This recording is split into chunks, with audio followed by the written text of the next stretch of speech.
Hi, everybody. This is Hondo Carpenter from Sports Illustrated's Fan Nation, Las Vegas Raiders Insider Podcast. It's great to be with you all today here in Indianapolis, Indiana for the 2024 NFL Scouting Combine. It's been a great week. Offensive linemen are going today. I have reflections on that. I've got so much to talk about. I want to start with something, though, very quickly. Gerald Alexander, the Raiders safeties coach, has the 49ers have requested permission to interview him. According to, I think it's Matt Burrows of The Athletic, is the one that first reported it. I want to give him credit, but so I am talking to some people. I think I know the Raiders are absolutely ready with what they'll do if he should get that job. But at the same time, I've seen late last night and early this morning some people talking about if you're willing to go there to the 49ers, you're shouldn't be a Raider. Well, let's just be honest. This is people moving up. It's the way of the world. I don't hold this one bit against Gerald Alexander. I think he should do the interview. I think if it's something that fits. My concern with being a San Francisco 49er defensive coordinator is the last guy did really good and got scapegoated for other people's mistakes. That would be my concern. However, my concern doesn't matter. And he should do what he feels is best for him and his family. But I don't have any faulting of him doing that. And that's just where the situation sits. Nothing really to report right now. And you move on. Yesterday was the quarterbacks. We interviewed 7. As you know, we had 4 articles up at si.com/NFL/Raiders. Those 4 articles yesterday were J.J. McCarthy, Caleb Williams, Drake May, and Jaden Daniels. Today, we've got stories coming up with Spencer Rattler, Bo Nix, and Michael Penix. So we've been pouring out, and all those stories come with video of them talking. So we've been just churning out the information. That's not going to stop. We're going to keep going, obviously.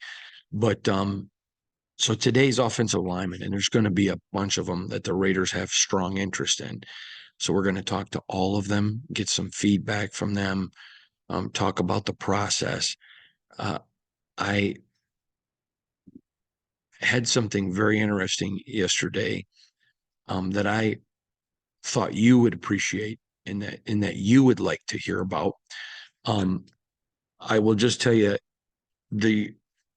all week I've been telling you about the buzz around the Raiders. And I got stopped yesterday by a coach who said to me, I heard you use the analogy of Antonio Pierce to a political candidate and those that pick a running mate that they think is going to be good for governance rather than those who are just there. Maybe they're not that good, but they're going to get me some votes. And he said that was a great analogy. He said he really put together an eclectic and different staff that really demonstrated he's secure in who he is. I thought that was pretty fascinating. I thought you'd like to just get the feel. There's a lot of feeling here that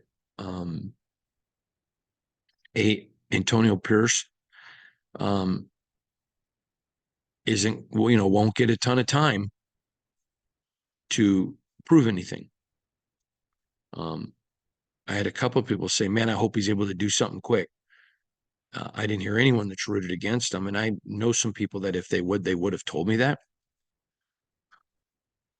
But it was just interesting, the consensus of, man, I hope he's able to win quick to, keep moving forward. So I thought that was an interesting analogy, and I was going to present it to you. Also caught up yesterday with Rich Bisaccia, my good buddy, former Raider coach. What a great man. It was fun to just chat with him and talk with him, and he's doing so well. He's so respected around the NFL. Most people don't know he was very close to getting the Colts job. It came down to him and one other guy. Rich would not tell you this. I just I just think the reason he didn't get the job was something of which he didn't control. We'll just leave it right there. Obviously, you don't control who hires you, but I think there was one issue, and he didn't say it. I heard it from other people, and I'll probably talk about it at another time, but I don't want to get into it right now. But just because I don't want people to think it came from him, because it didn't. But you move on and you look at how things have fallen out for the Las Vegas Raiders. Now, Monday morning is going to be my question and answer article. And you guys have asked me some really great questions over the last few weeks, and I've been answering more of them on the podcast, and I'm going to do more. In fact, tomorrow, I'm probably going to do 3 or 4 questions that you've emailed in. I'm probably going to do some on Monday as well, but also Monday, I'm going to have a written Q&A article and answering some questions. Like, so for example, I was recently asked by someone, um, is it true that the rumor that Tom Brady wanted to be a Raider before he went to the Tampa Bay Buccaneers and John Gruden killed it? If it's true, why? I'm going to answer both of those questions on Monday in an article, but I think it's something fascinating that you're going to want to hear. The longer that I'm here, and I'm here every year, but the longer that I'm here and you're able to gather information, it is very fascinating to me, the perception of the Raiders. Very fascinating to me. And the excitement. I had a buddy who's from Georgia who came up to me, and first question out of his mouth, not, hey, how you doing? Because we are very good friends. It's, man, tell me about the Raiders. Seems to be exciting what's going on there. I had a position coach for another team that I've known for many, many years, stop me in the hallway. And he asked me about AP, asked me about the Raiders. He goes, man, I'm so excited about what AP's doing. There's that genuine excitement. Now, sometimes in the NFL, it's to the fans, it's a very big league because it goes coast to coast and border to border. But what you need to know is it's really a very small league. There's a handful of people, and so it's small. So everybody knows everybody's business. It's like living in a small town. And so you get to know what's the public persona, what's the private. So let me give you a few points. Caleb Williams did not help himself yesterday. Now, I have already been telling you for weeks, there was a ton of red flags with him, with a lot of people. There is no doubt you put the film in, the kid is freakishly athletic and does things that Patrick Mahomes does, and very few people do that. I am not minimizing the young man's skill set. I also want you to know I'm not rooting against him. I don't ever want anybody to fail. I want people to succeed. But his press conference, his medical records, his who he'll do medical evals for, who he won't. Then it comes out, the story again comes out about wanting part ownership in a franchise. I mean, you've done nothing in the league. And your ego is already so enormous that your people around you are talking about percentage of a franchise. Give me a break. It's just, I had one NFL executive tell me yesterday who's not looking for a quarterback. But he said that kid just somebody needs to sit him down and help him and tell his people to shut up and help him because he's hurting himself. And I hate to see that. I don't like to watch that stuff. I don't think there's anything wrong with being confident. I think there's something very wrong with being arrogant. And yes, he is physically impressive. But there's been a lot of people that are physically impressive that can do a lot of things physically. But being a quarterback and being a franchise quarterback, a QB1, is a lot more. I mean, it's a lot more. You're a counselor to your teammates. You're an encourager. You are the face of the franchise. So every single thing you do reflects completely on the franchise. We all know owners own teams. The QB1 is the face, or the star player is the face. And there's just some things from Caleb that Max ain't playing. And I think he would get hey, Rook, you need to just zip it a little bit. And I just don't know how that would go over. Um, it's just fascinating. It's interesting to watch. I can tell you, in my opinion, really doesn't matter. But the people that I trust on Caleb Williams, they are just not high on him at all. And um, let's leave it there. I will tell you, Jaden Daniels had some incredible interviews. Incredible interviews. One team that interviewed me, what a wonderful kid, just wonderful. They just really enjoyed their time with him, and they're going to take a long look at Jaden. I will also tell you, there are going to be teams that fall in love with Caleb Williams's skill set and aren't going to care about the rest. I think the Bears are one of them. So to me, it's a no-brainer. 1, 2, 3. You're going to have those three quarterbacks. I just still, guys, don't see the Raiders moving up there. I think the cost is just so high, but that's not bad. I think you may remember when I did my first mock draft, I think it was even last month, or it could have been even, yeah, I think it may have even been before the Super Bowl. I had the Raiders taking JJ McCarthy in the second round. And I said to you at the time that NFL scouts I was talking to saying once more people got exposed to him, he wasn't going to be available then. But at that time of the first mock, you could have probably gotten him if the draft was that day. He's flown up boards. One guy I talked to who was part of an interview with him this week told me that kid was phenomenal. And I had two different teams tell me he knew our team's roster. He talked about the talent on our roster. His approach, how he does things. One guy told me he broke into, this is audibleizing. They were a little bit surprised that he was as fluent in audibling. They thought maybe that would be a weakness. And before he could even ask about it, JJ's talking about it. He's had a great one. Him and Jaden, not one interview. I've not heard one negative about either one of those guys. Talking about the interview process and who they are. So there's a lot of guys that have helped themselves. I mentioned the other day, Terrion Arnold ran a 4.5 twice. That hurt him a little bit. Then you got Kool-Aid with a Liz Frank. Now the medical evals will tell more, but at this point today, I don't think Kool-Aid is an option at 13, which if he hadn't have had the Liz Frank, I think he was for sure an option.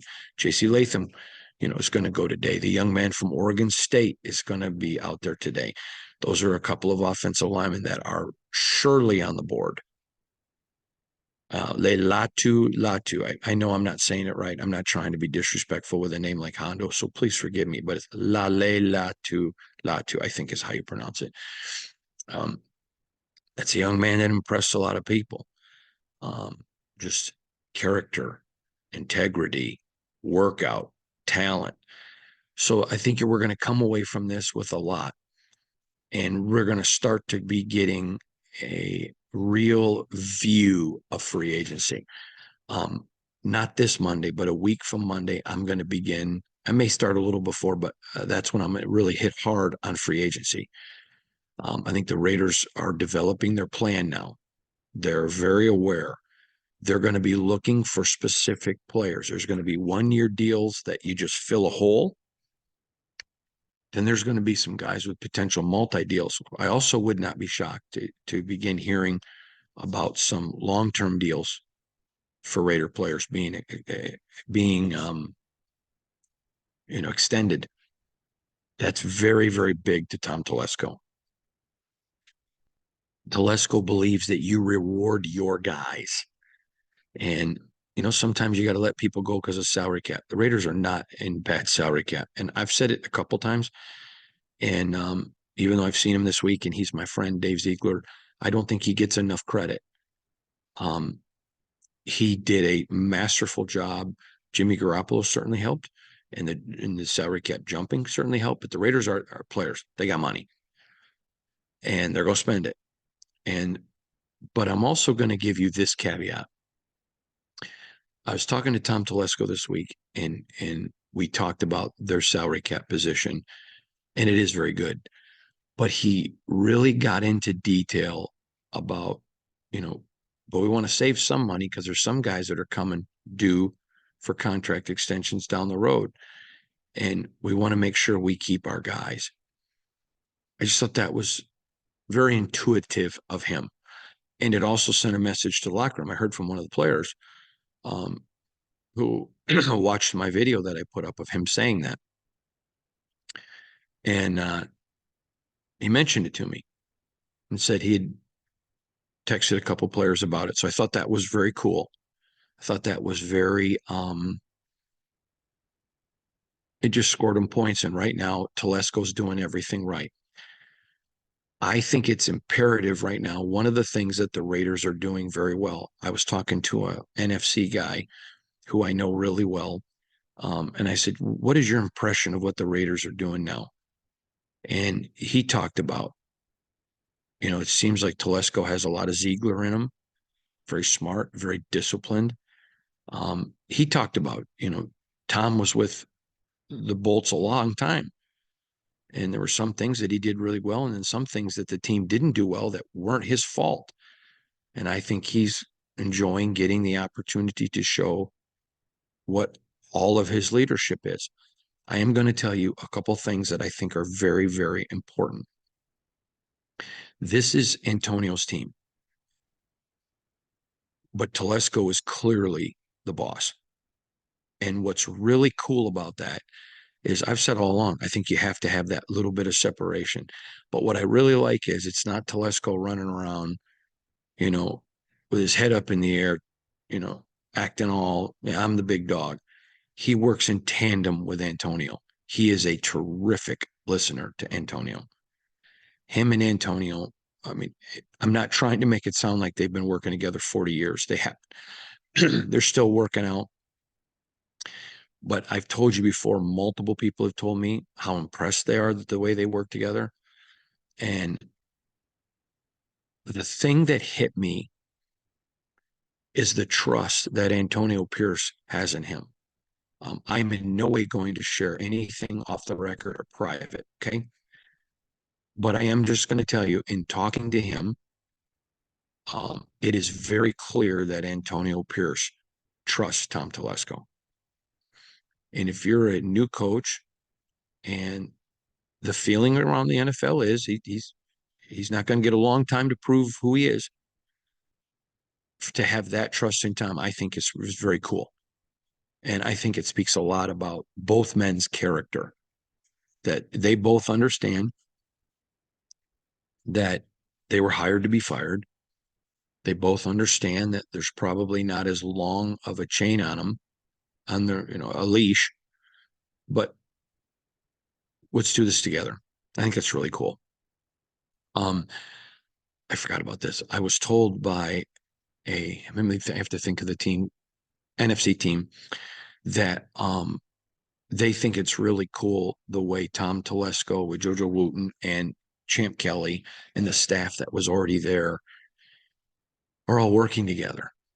And I explained to him, if you knew Champ Kelly, and I do, that doesn't surprise me. Champ's going to give his all. He is going to do all things with his best effort. But I think it's just really cool the way they have worked together, the way they have divvied up responsibilities. It isn't, I used to be the AGM, or, I used to be the AGM, in San Francisco. I mean, in Los Angeles. None of that. It's just, let's just get better.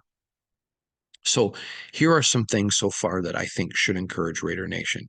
Number one, for the first time in the 5 years I've covered this team, and I fully admit it's only 5 years. Some of you guys have been friends since been fans since the 60s. Some of you 50s. Man, I so respect that. And But for the first time since I've covered the team, and in talking to, and you guys know I'm friends with Matt, and I've talked to so many other former people. And even though when I wasn't covering the Raiders and I was covering the NFL, for the first time, and as long as I can remember, it really is the feeling that the Raiders management, coaches, players, everybody is on the same page. Everybody's on the same page. Now, I used the analogy yesterday and got some criticism for it because I talked about the Tower of Babel. You shouldn't use that. That tower got destroyed. No, what I was referring to is when God made the statement: if one people speaking one thing can do anything, and I think that's right now where the Raiders are at. From management, coaches, players, this team is on board. They get it, and that unity right now should absolutely have Raider Nation through the roof. Number two, talking about things that should encourage you. They understand the target's on them now. For the 5 years I've covered the team, even when Rich Bisaccia was taking them on the run, it was, well, it's the Raiders. They've been looked at as a drama. They're going to make dumb mistakes, stupid penalties. The Raiders have certainly been respected as an organization, but they weren't feared. It wasn't the Raiders are on the schedule. There's a lot of respect for the organization right now. I can't tell you. I'm honest to God, I can't tell you how many people, man, could you believe the way AP turned around the penalties? Or could you believe how physical they became? It was fascinating. And so around the NFL now, this team has, uh, I don't know if feared is the right word, but certainly respected. Yesterday, I had a guy from a team that's on the schedule for next year say to me, we were watching the film and how different they were those last 4 games.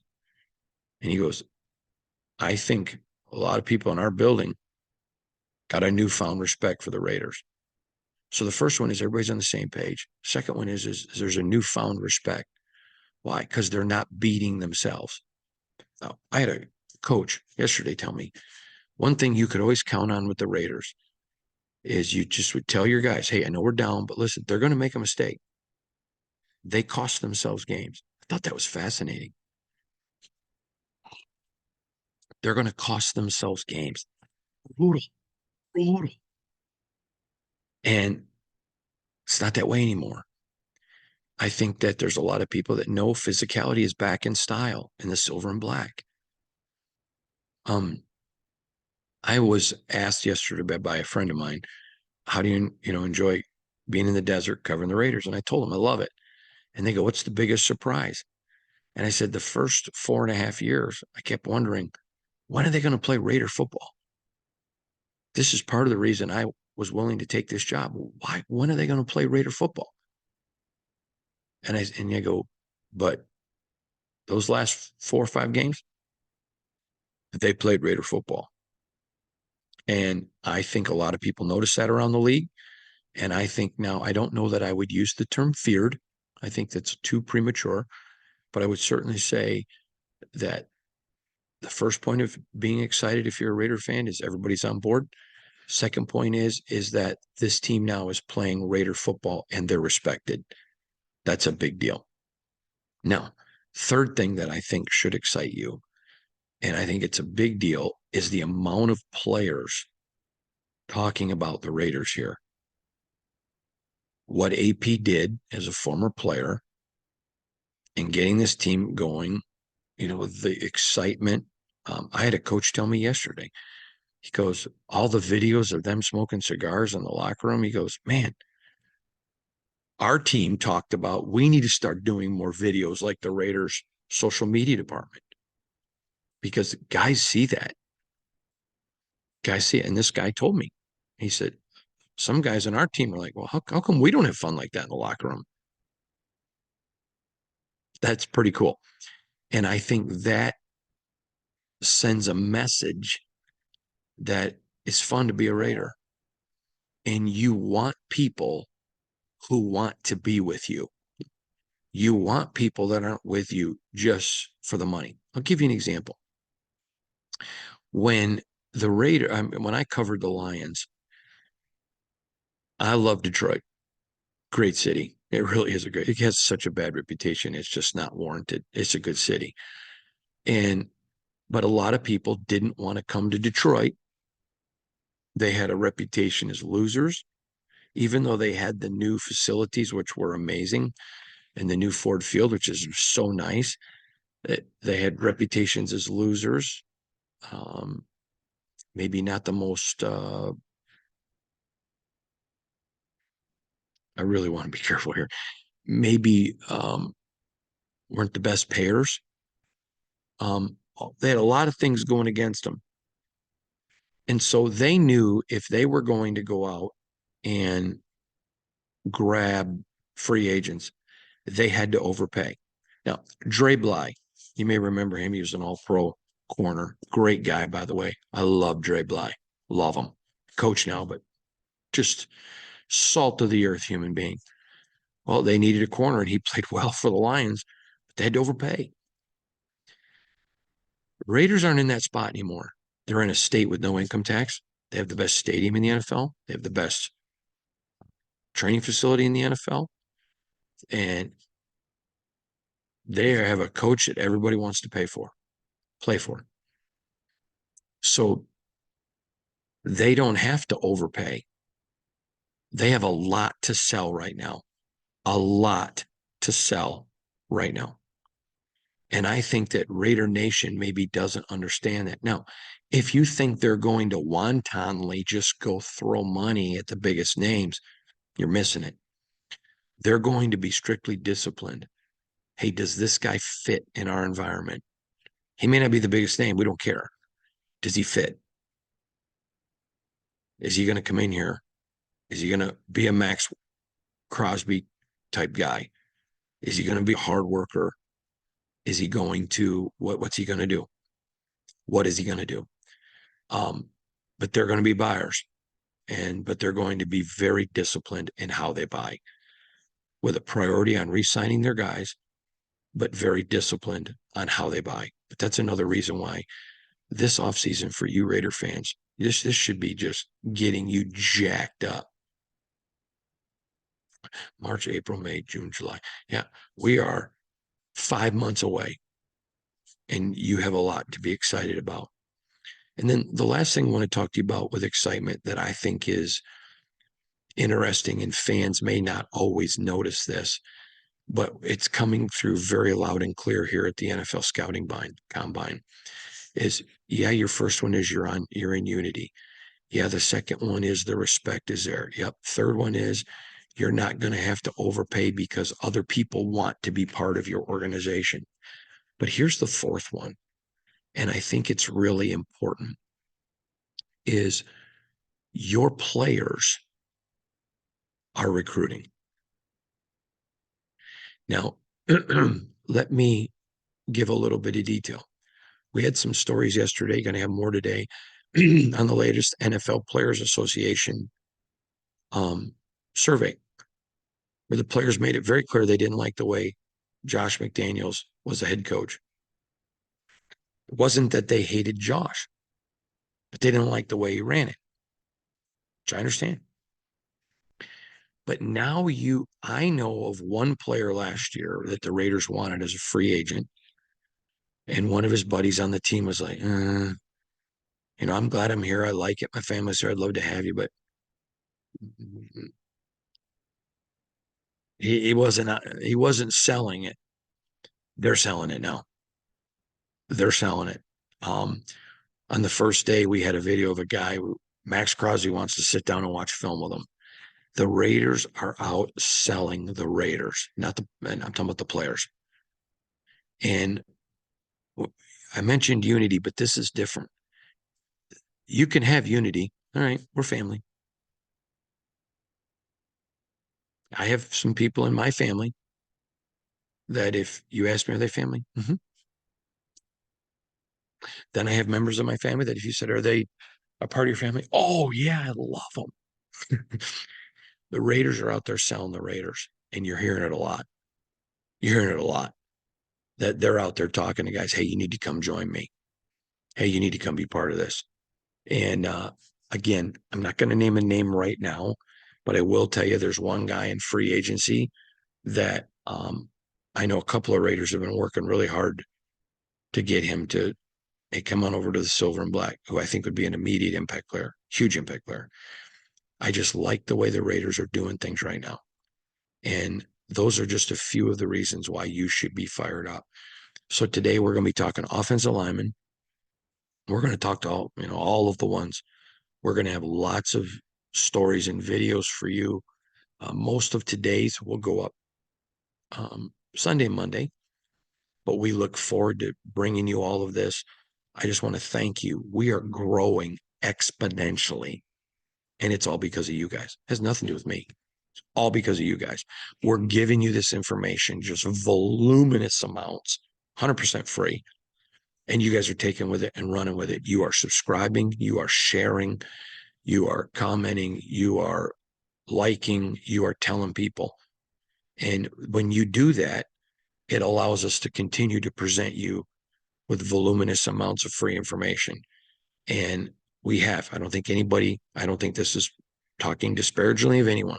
I don't think anyone's given you the combine coverage that we have. And I want to thank my team. Not all of them are here, but Aiden Champion's here, and Carter Landis, two of our great writers. Braden Reedy's here, a terrific young man, new addition to our team who's just been fantastic. And we've just tried to bring you all that we can to give it to you. And I hope that you're enjoying it. And one last caveat that I think is important is that we put those videos up. And I got an email from somebody yesterday, and you guys know I listen. I pay attention to what you're saying. You're my bosses. And this person's like, why would you put this video up? This guy wasn't even excited about being a Raider. Okay. And I wrote back, because now you get to see, now you get to ascertain, now you get to make that judgment. And I think that's an important judgment. Now, all next week, we're going to be putting up the entire videos, not just the small clippets of Caleb Williams, Jaden Daniels, Drake May, JJ McCarthy, Bo Nix, Michael Penix, Spencer Rattler. A lot of people believe those are the top 7 quarterbacks. They're certainly the 7 most well-known. I don't think those are the 7 best. I told you, but that my opinion is irrelevant. But we're going to put that up so you can watch it. We're going to be putting up some other longer interviews with players so you can hear for yourself, see for yourself. If you're a draft junkie, this is the time for you. No, we're still going to be covering the team that's not draft and scouting combine focused. We have a lot of stuff coming up there, but we are just privileged to get to serve you all. So from all of us here at Sports Illustrated's Fan Nation Raiders Today, and all of us, of course, with the Las Vegas Raiders Insider Podcast, thank you for being with us. I want to tell you one other thing. We are also part of the FFSN network. And if you go and search Apple or Spotify for the Las Vegas Raiders Insider with Hondo Carpenter, you can find my podcast, which I do every day, there as well as an audio only. I wouldn't want to look at me. That's why I shower with the lights off. But you can go there if you just want to listen to the audio.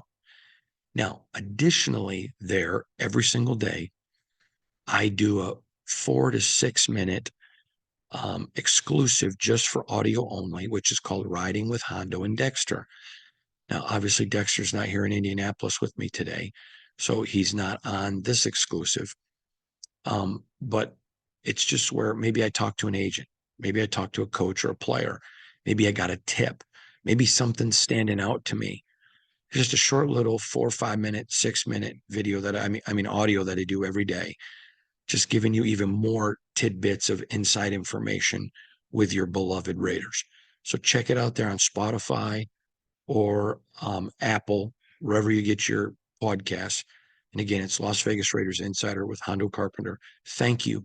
Please like, please subscribe, please share, hit those buttons, just make it happen real quick. And don't forget, when you go to si.com/NFL/Raiders, if you click in the upper right-hand corner where it says newsletter, if you sign up there, it's 100% free. We do not spam you. We don't sell your information. But 3 days a week, we will send you an email with our top stories so you never miss a great story again. So from here in Indianapolis, got a lot to do. Let's go talk to some offensive linemen.